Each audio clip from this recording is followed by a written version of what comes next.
بسم الله الرحمن الرحيم.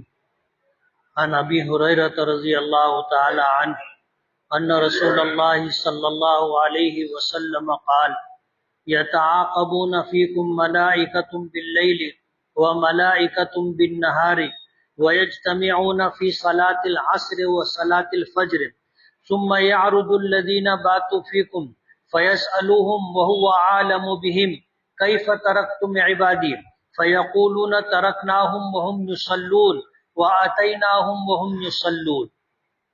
ترجمہ: حضرت ابو ہریرہ رضی اللہ تعالی عنہ کی روایت ہے کہ نبی کریم صلی اللہ علیہ وسلم نے فرمایا کہ تمہارے پاس باری باری آتے ہیں رات کے فرشتے اور دن کے فرشتے، اور سب عصر اور فجر کی نماز میں جمع ہوتے ہیں. پھر وہ فرشتے اوپر چلے جاتے ہیں جنہوں نے تمہارے پاس رات گزاری ہے، تو اللہ تعالیٰ جو ان کو خوب جانتے ہیں پوچھتے ہیں کہ تم نے میرے بندوں کو کس حال میں چھوڑا ہے؟ وہ کہتے ہیں کہ ہم نے ان کو نماز پڑھتے ہوئے چھوڑا ہے، اور جب ہم ان کے پاس گئے تھے جب بھی وہ لوگ نماز پڑھ رہے تھے.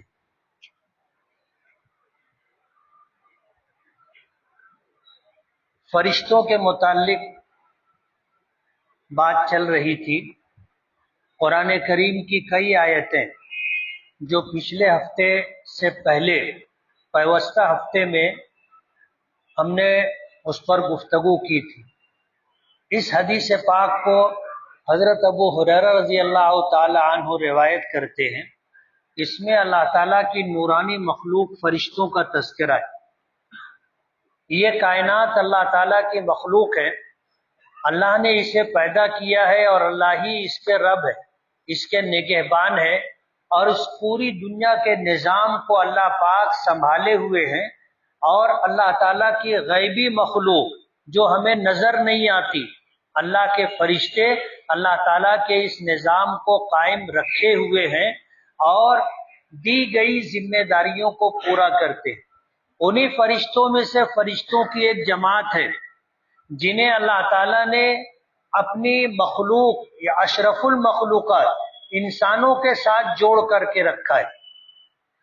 فرشتوں کی یہ جماعت 24 گھنٹہ ہمارے ساتھ رہتی. اللہ تعالیٰ نے فرشتوں کی ایک جماعت بنائی ہے جن کو حفظہ کہا جاتا ہے، حفاظت کرنے والے فرشتے. حدیث پاک میں آتا ہے کہ جب بچہ پیدا ہوتا ہے تو ماں کے پیٹ سے جب وہ اس دنیا میں منتقل ہوتا ہے تو فرشتے اسے اپنے پر لیے رہتے اور اس کی حفاظت کرتے. حدیث پاک میں یہ بھی آتا ہے کہ جب بچہ پیدا ہوتا ہے تو وہ یکدم چیخ کر کے روتا ہے، اور اس کے رونے کی وجہ نبی کریم صلی اللہ علیہ وسلم نے یہ بتائی کہ انسانوں کا ازلی دشمن شیطان جب بچہ پیدا ہوتا ہے تو اسے کچوکا لگاتا ہے، جس کی تکلیف سے بچہ چلا کر کے روتا ہے. یہ تو اس کے رونے کی وجہ ہے. اور سبب کے درجے میں یہ ہوتا ہے کہ جب یہ بچہ روتا ہے تو اس کے رونے کی وجہ سے اس کے سانس کا نظام قائم ہوتا ہے. پھیپھڑے اپنا کام کرنا شروع کر دیتے ہیں، اور پھر بچہ روتا ہے تو پھیپھڑے مکمل طور پر کام کرتے ہیں. پھر وہ تیزی میں سانس بھی لیتا ہے اور سانس خارج بھی کرتا ہے.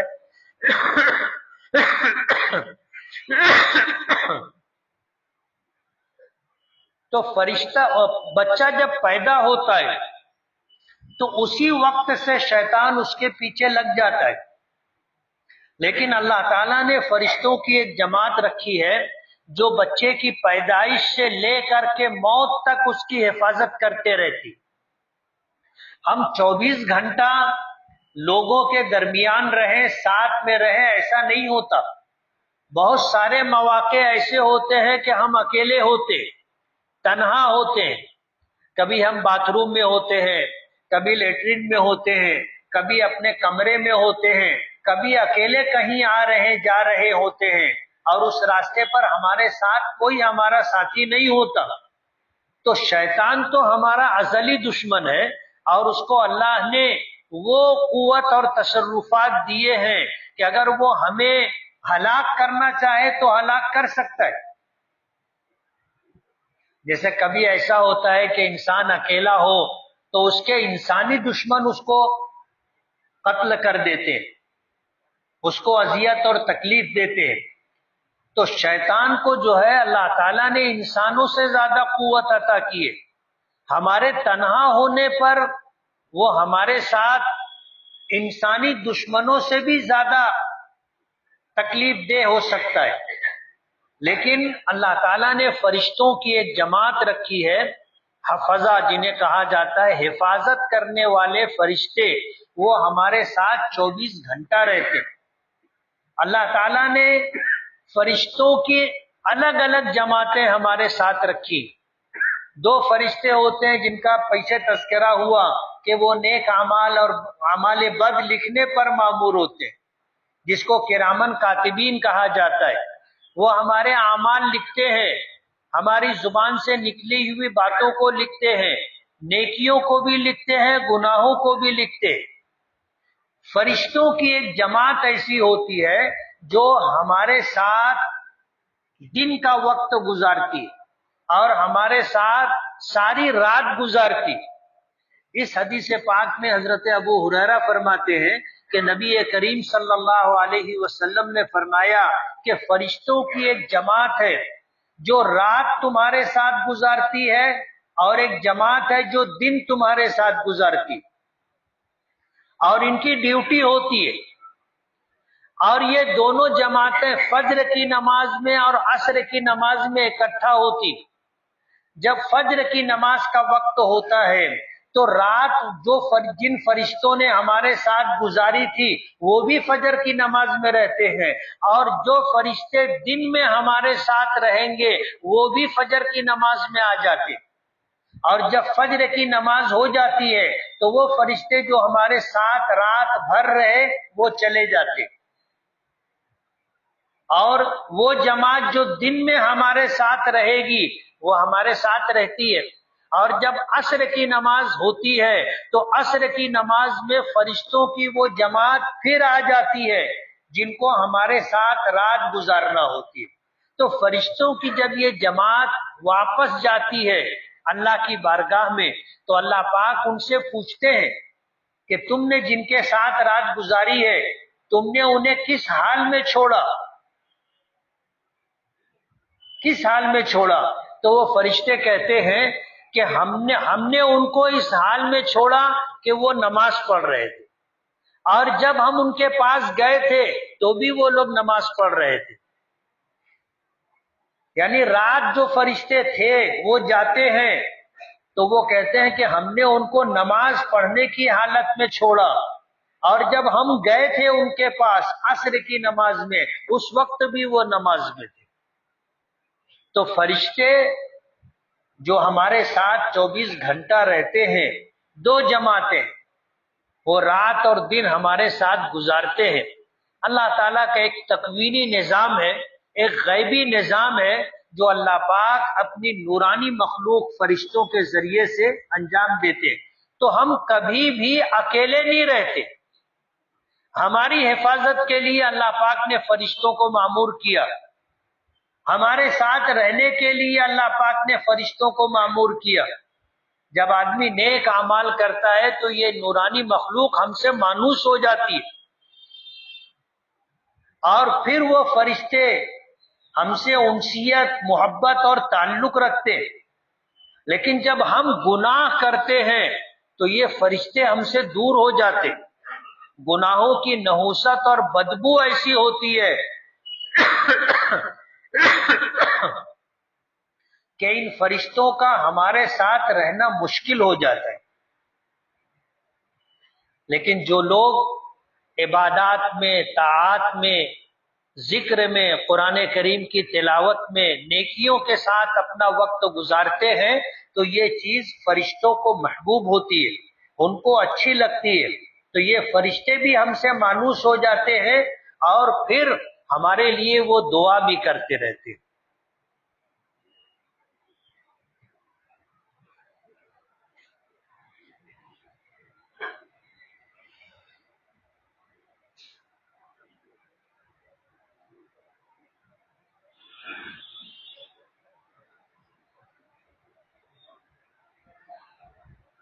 ایک شخص کا انتقال ہوا، زندگی میں جس قرآن پاک کو دیکھ کر وہ تلاوت کرتا تھا، جب اس کو دفن کرنے لگے تو قبر میں اس کے سرہانے وہ قرآن پاک بھی رکھ دیا گیا جس میں وہ زندگی میں تلاوت کرتا تھا۔ اس واقعے کا میں عینی شاہد ہوں، یعنی میں نے دیکھا ایسا کرتے ہوئے۔ تو کیا یہ صحیح ہے یا غلط ہے؟ اگر غلط ہے تو اس کا کفارہ کیا ہے؟ قرآن کریم اللہ تعالیٰ کی کتاب بھی ہے، اللہ تعالیٰ کا کلام بھی ہے۔ آسمانی کتابوں میں قرآن کریم وہ واحد اللہ کی کتاب ہے جس کی تلاوت اللہ پاک نے خود بھی کی۔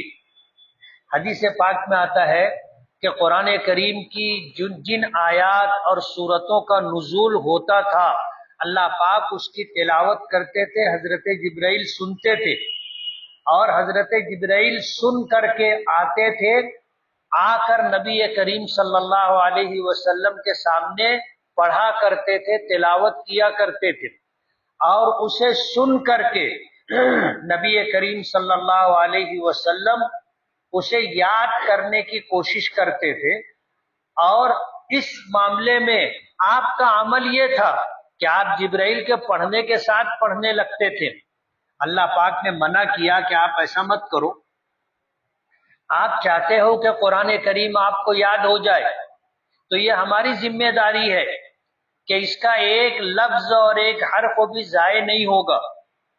ہم اسے آپ کے سینے میں جمع بھی کر دیں گے، محفوظ بھی کر دیں گے، اور بعد میں آپ سے پڑھوا بھی لیں گے۔ اللہ نے پاک نے وہی نازل کی، لا تحرک به لسانک لتعجل به ان علینا جمعہ وقرآنہ۔ تب نبی کریم صلی اللہ علیہ وسلم سنتے تھے، اور جب حضرت جبرائیل سنا کر چلے جاتے تو حضور پاک صلی اللہ علیہ وسلم قرآن کریم لکھنے کے لیے ان صحابہ کرام میں سے کسی کو جو موجود ہوتا بلا لیتے اور فرماتے کہ لکھو، ابھی ابھی قرآن پاک کی یہ آیتیں نازل ہوئی ہیں، یہ فلاں سورت کا حصہ ہے، اور ان آیتوں کو فلاں آیتوں کے بعد ترتیب میں رکھنا ہے۔ تو صحابہ کرام اسے لکھ لیا کرتے تھے۔ تو قرآن کریم اللہ کی کتاب بھی ہے اور اللہ کا کلام بھی ہے۔ اس کی توہین کرنا کفر ہے، اس کی توہین کرنا کفر ہے۔ لیکن کسی شخص کے انتقال کے بعد اس کی قبر میں جن لوگوں نے اس قرآن پاک کو رکھا، جس قرآن پاک کو مرحوم زندگی میں پڑھا کرتا تھا، تو ظاہر بات ہے ان کی نیت کوئی قرآن کریم کی بے عزتی اور توہین کرنے کی نہیں، انہوں نے کچھ اچھے جذبے کے ساتھ رکھا ہوگا، لیکن یہ عمل منقول نہیں ہے۔ نبی کریم صلی اللہ علیہ وسلم کہو، صحابہ کرام کہو، تابعین کہو، بزرگان دین کہو، اولیاء کرام کہو، علماء کرام کہو، کسی نے یہ نہیں کیا، اس لیے اسے ایسا نہیں کرنا چاہیے۔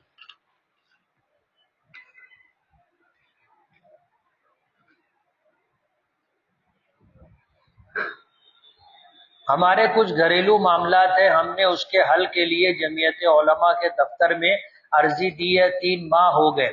گھر کے تمام لوگ دفتر جب بلایا ہم حاضر ہوئے، اس میں ایک بھائی نہیں آتا۔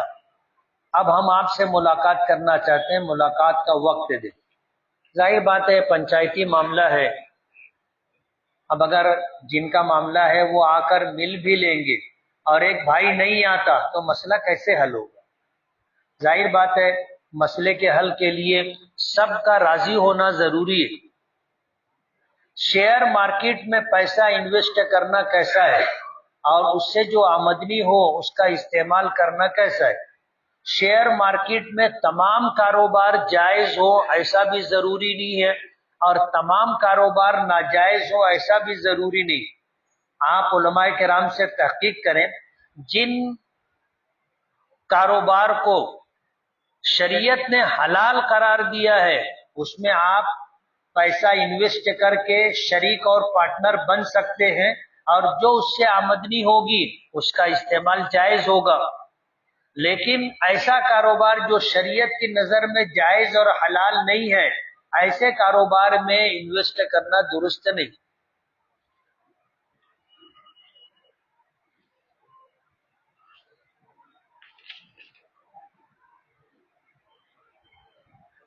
جنازے کی نماز میں دونوں ہاتھ کب چھوڑنا چاہیے؟ ایک سلام کے بعد یا دونوں سلام پھیرنے کے بعد؟ دونوں طریقہ منقول ہے، لیکن راجح طریقہ یہ ہے کہ سلام پھیرنے پر نماز مکمل ہو جاتی۔ تو جب ہم پہلا سلام پھیرے تو نماز ہو گئی، دوسرا سلام سنت ہے، اس لیے راجح یہ ہے کہ پہلے سلام پر ہاتھ چھوڑ دیں گے۔ مسواک کو الٹی اور گرا کر کے رکھنا کیسا ہے؟ مستحب یہ ہے کہ مسواک کو الٹا لٹ کر رکھنا چاہیے، یعنی اس کو کہیں لٹکانا چاہیے تاکہ اس میں جو پانی ہے وہ نیچے ہی لے ہو جائے، اندر نہ سرایت کرے۔ والدین کو ایک نظر محبت کی نگاہ سے دیکھنے پر مقبول حج عمرے کا ثواب ملتا ہے، تو یہ صبح فوراً اٹھنے کے بعد کی پہلی نظر ہے یا دن بھر میں کبھی بھی دیکھ سکتے ہیں؟ کبھی بھی دیکھ سکتے ہیں۔ حدیث پاک میں ایسا کوئی وقت کا تعین اور تقرر نہیں ہے کہ صبح ہی دیکھنا اجر و ثواب کا باعث ہے، دوپہر کو دیکھو گے تو ثواب نہیں ملے گا، ایسا نہیں۔ جب آپ اپنے ماں باپ کو محبت کی نظر سے دیکھیں گے انشاءاللہ آپ کو ثواب ملے گا۔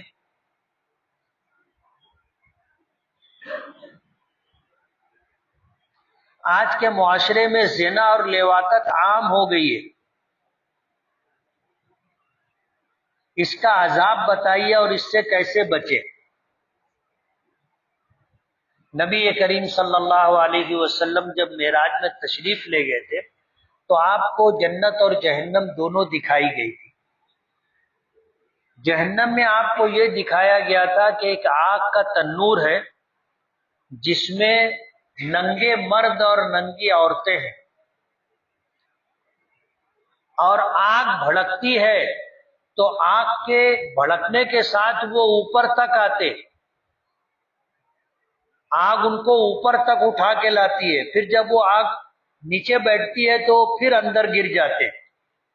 اور یہ بتایا گیا کہ یہ زنا کرنے والے مرد اور زنا کرنے والی عورتیں۔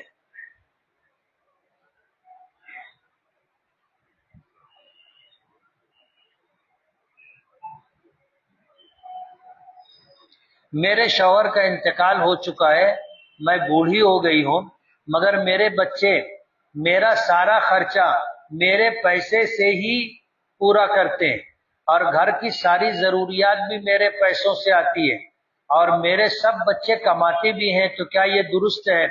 درست ہے اگر آپ کی رضامندی ہے تو، اور اگر وہ لوگ اپنی کمائی اپنے پاس رکھتے اور ماں کی کمائی کہو یا ماں کے کاروبار سے آمدنی کہو یا ماں کا جو بچا ہوا جمع شدہ پیسہ ہے اس کا استعمال کرنا کہو، اگر ماں کی مرضی ہے تو کوئی بات نہیں، اور اگر مرضی نہیں ہے تو ایسا کرنے والے بچے جواب دہ ہوں گے۔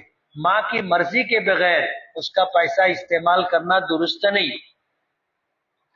طلاق کے بعد بیوی کا سابقہ شوہر سے کھاوٹی اور بچوں کے نام پر برسوں تک پیسہ لینا جائز ہے یا حرام؟ میاں بیوی کا تعلق ایک عقد ہے، ایک معاہدہ ہے، ایک ایگریمنٹ ہے۔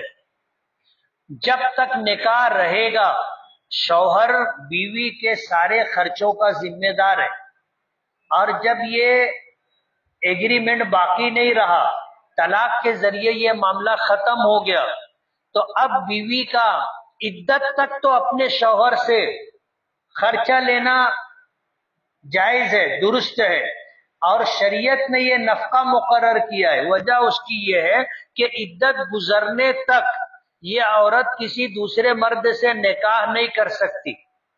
تمہارے نکاح کی وجہ سے شریعت نے اس کو روک رکھا ہے،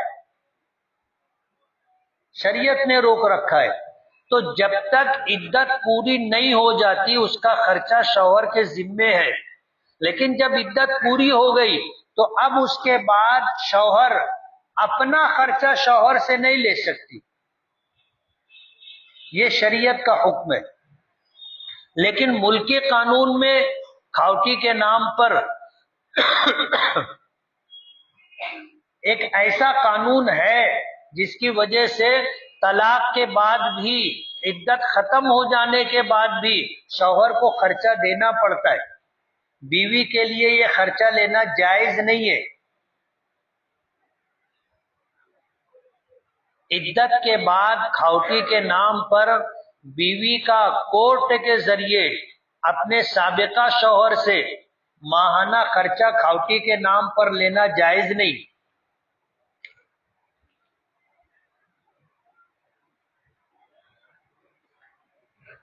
ہم اپنے نبی جناب رسول اللہ صلی اللہ علیہ وسلم کا نام مبارک سنتے ہی آپ پر درود بھیجتے ہیں، تو کیا پچھلی امتیں بھی اپنے اپنے نبیوں کا نام سن کر ان پر درود بھیجا کرتی تھی؟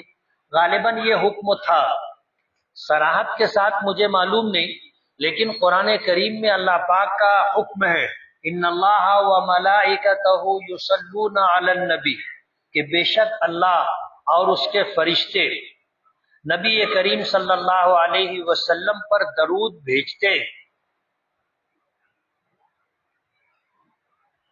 اس لیے اے ایمان والو، تم بھی اپنے نبی پر درود بھیجا کرو۔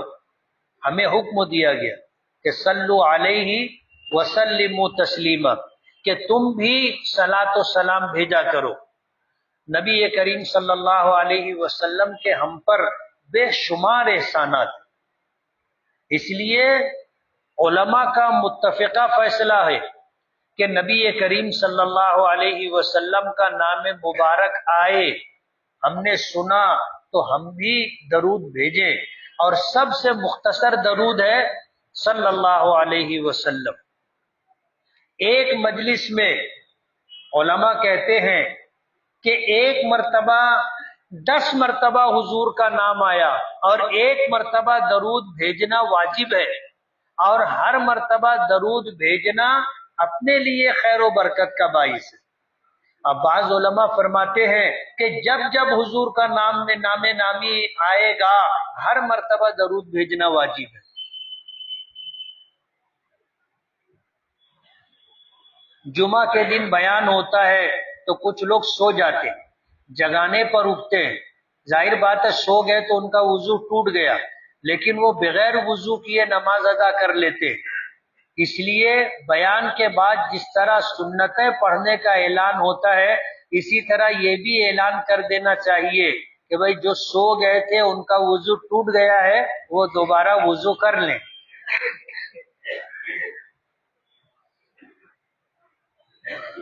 تمام مصلیان کی رائے نہ لیتے ہوئے کچھ مخصوص لوگ خفیہ میٹنگ کر کے مسجد کے ٹرسٹیان کے لیے نام منتخب کر لیتے ہیں، تو کیا اس طرح عام نمازیوں سے مشورے کے بغیر ٹرسٹی مسلط کیا جا سکتا ہے کیا؟ یہ مسجد کا انتظامی معاملہ ہے۔ جو لوگ پہلے سے مسجد کے انتظامی معاملات کے ذمہ دار ہیں، وہ لوگ باہمی مشورے سے ایسے کسی شخص کو جس کے دین و دیانت پر اور جس کے انتظام و انصرام سے وہ لوگ مطمئن ہوں، تو مصلیوں کی رائے لیے بغیر ان کا نام چنا جا سکتا ہے، اور مسجد کی انتظام و انصرام کی ذمہ داری ان کو دی جا سکتی ہے۔ جھینگا کھانا کیسا ہے؟ سمندری جانوروں میں امام اعظم ابو حنیفہ رحمۃ اللہ علیہ کے یہاں صرف مچھلی حلال ہے۔ مچھلی کے علاوہ دوسری جتنی مخلوقات ہیں ان کا کھانا حلال نہیں، صرف مچھلی، اور مچھلی کی سینکڑوں قسم ہے، تو جتنی مچھلی ہے الگ الگ قسموں کی، تمام مچھلیوں کا کھانا جائز ہے۔ لیکن مچھلی کے علاوہ جیسے جھینگا ہے، یہ مچھلی ہے یا نہیں، اس میں ماہر حیوانات کا اختلاف ہے۔ حیوانات کے ماہرین کی ایک جماعت کہتی ہے کہ یہ بھی مچھلی کی ایک قسم ہے، جبکہ دوسری جماعت یہ کہتی ہے کہ یہ مچھلی نہیں ہے، یہ مچھلی نہیں ہے۔ اب ظاہر بات ہے کہ جب جھینگے کے بارے میں اختلاف ہو گیا تو جو لوگ کہتے ہیں مچھلی ہے ان کے یہاں کھانا جائز ہے، اور جو لوگ کہتے ہیں مچھلی نہیں ہے ان کے یہاں کھانا ناجائز ہے۔ اب ہم لوگ ماہر نہیں ہے کہ ہم لوگ جھینگے کے بارے میں یہ فیصلہ کریں کہ یہ مچھلی ہے یا نہیں ہے، اس لیے ہمارے لیے جھینگا کھانا مکروہ ہے، نہیں کھانا چاہیے۔ اس لیے کہ اگر وہ حلال ہے اور ہم نے کھا لیا تو کوئی گناہ نہیں، لیکن اگر خدا نہ خواستہ وہ مچھلی نہیں ہے اور ہم نے کھا لیا تو ظاہر بات ہے ہم ان لوگوں کے نزدیک جو اس کو مچھلی نہیں مانتے ہم حرام کھا رہے ہیں، اور اگر ہم جھینگا نہیں کھائیں گے تو مر نہیں جائیں گے، اس لیے احتیاطاً نہیں کھانا چاہیے۔ سویا بین کھانا کیسا ہے؟ جائز ہے۔ اجینو موٹو نمک کھانا اور استعمال کرنا کیسا ہے؟ علماء کی ایک جماعت نے اس کو استعمال کرنے سے منع کیا ہے، مجھے ذاتی طور پر تحقیق نہیں ہے، لیکن مفتیان کرام کی ایک جماعت نے تحقیق کی اور اس میں سور کی چربی کی آمیزش ہوتی ہے، ملاوٹ ہوتی ہے، ایسا ان کا کہنا ہے، اس لیے نہیں کھانا چاہیے۔ عورتوں کا سر کے بیچ سے مانگ نہ نکالتے ہوئے کنارے سے مانگ نکالنا کیسا ہے؟ نکال سکتے ہیں، لیکن بہتر یہ ہے کہ درمیان سے مانگ نکالنا چاہیے۔ کس کلر کا کپڑا پہننا مردوں کے لیے منع ہے؟ اچھا ہوا امام صاحب کے بارے میں نہیں پوچھے۔ مردوں کے لیے سرخ کپڑا پہننا منع ہے، سرخ رنگ کا کپڑا نہیں پہنیں گے۔ ہاں اتنی کی گنجائش ہے کہ اگر ہم نے کوئی کپڑا پہنا ہے دوسرے کلر کا، جیسے سفید کلر کا مثال کے طور پر، اس میں اگر ایک آدھ تار سرخ کلر کا ہو تو پہن سکتے ہیں۔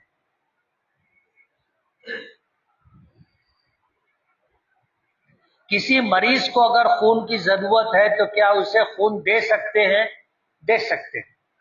یہ ضرورت ہے، اگر کسی کی جان بچانے کے لیے خون دینا ضروری ہے تو جتنے خون کی ضرورت ہے اتنا خون دے سکتے ہیں۔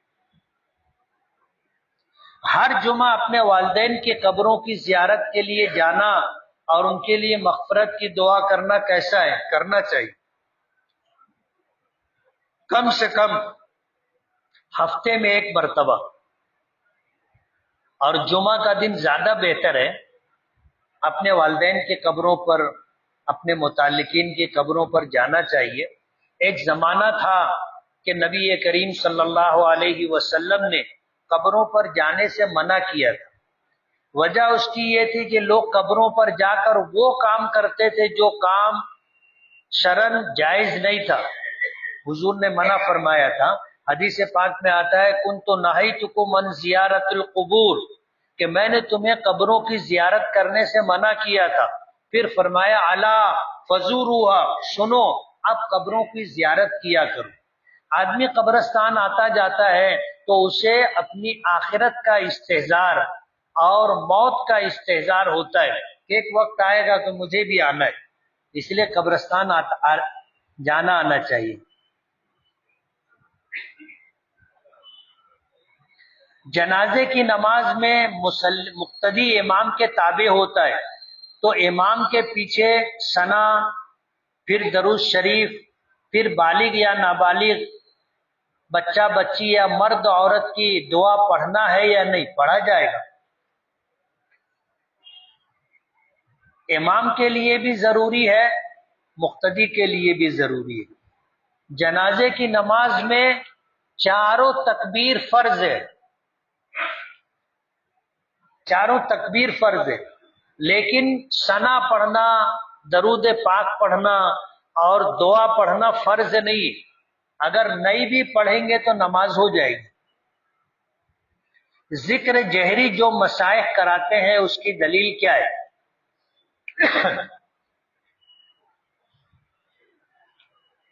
اصل تو ذکر سری ہے، اصل جو ہے ذکر سری ہے۔ سری کا مطلب یہ ہے کہ آدمی خاموشی کے ساتھ کوئی نہ سنے اور اللہ کا ذکر کرتا رہے، اسے ذکر سری کہا جاتا ہے۔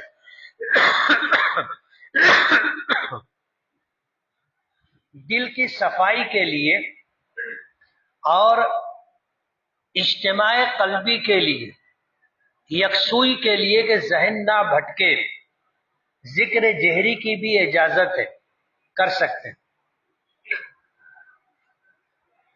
مرزا محمد علی انجینئر کے متعلق آپ کی کیا رائے ہے؟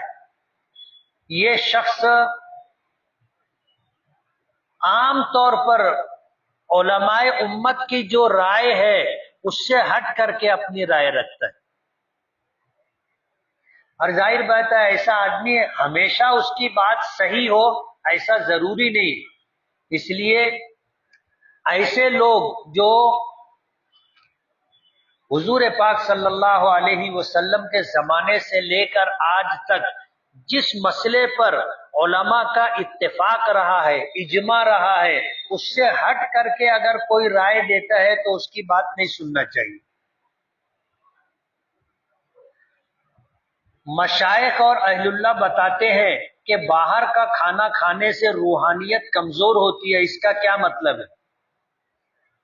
کھانا ہمیشہ حلال، غیر مشکوک اور پاک ہونا چاہیے، اور اس چیز کا ہم اپنے گھر کے متعلق بالیقین کہہ سکتے ہیں کہ کیسی کمائی ہے اور ہمارا گھر کا کھانا کیسا ہے۔ باہر کا جو کھانا ہوتا ہے اس کے متعلق ہم یقین کے ساتھ کچھ نہیں کہہ سکتے، اس لیے ہم لوگ اپنے گمان پر عمل کرتے ہیں۔ کبھی ایسا بھی ہوتا ہے کہ ایسے شخص کے یہاں ہمارا کھانا ہو جاتا ہے جس کے یہاں آمدنی حرام ہوتی ہے یا جس کی آمدنی مشکوک ہوتی ہے، تو ظاہر بات ہے اس کے اثرات تو پڑیں گے، اس لیے حتی الامکان باہر کھانے سے گریز کرنا چاہیے۔ نشہ آور چیز کھانے پینے سے بچنے کے لیے کوئی عمل، کوئی وظیفہ اللہ تعالیٰ سے دعا کریں اور قوت ارادی مضبوط کریں۔ جن کی قوت ارادی مضبوط ہوتی ہے ان کے لیے چھوڑنا آسان ہوتا ہے، جن کی قوت ارادی کمزور ہوتی ہے وہ لوگ اپنی عادت نہیں بدل پاتے۔ عورتوں کے سر سے نکلے ہوئے بال قبرستان میں دفنانے کے بجائے اگر کینچی سے کتر کر بہتے ہوئے پانی یا سمندر میں بہا سکتے ہیں کیا؟ بہا سکتے ہیں، لیکن بہتر یہ ہے کہ یہ ہمارے جسم کا ایک حصہ ہے، اور جس طرح مسلمانوں میں کسی کا انتقال ہوتا ہے تو اس کو ہم لوگ احترام کے ساتھ دفن کرتے، تو اپنے جسم کا جو حصہ ہے جیسے سر کے بال ہیں، اسی طرح ہمارے ناخن ہے جو ہم کاٹ لیتے ہیں، اس کو بھی پھینکنا نہیں چاہیے۔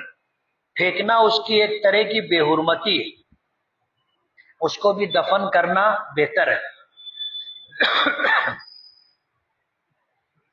امام صاحب کے ساتھ 4 رکعت والی نماز میں سے 1 رکعت ملی تو وہ 3 رکعت کس طرح مکمل کرے گا؟ امام کے ساتھ آخری رکعت ہم کو ملی، پہلی 3 رکعتیں چھوٹ گئی، اب امام کے سلام پھیرنے کے بعد جب ہم کھڑے ہوں گے تو ہم اسی ترتیب سے نماز پڑھیں گے کہ ہم پہلی رکعت کیسے پڑھتے ہیں،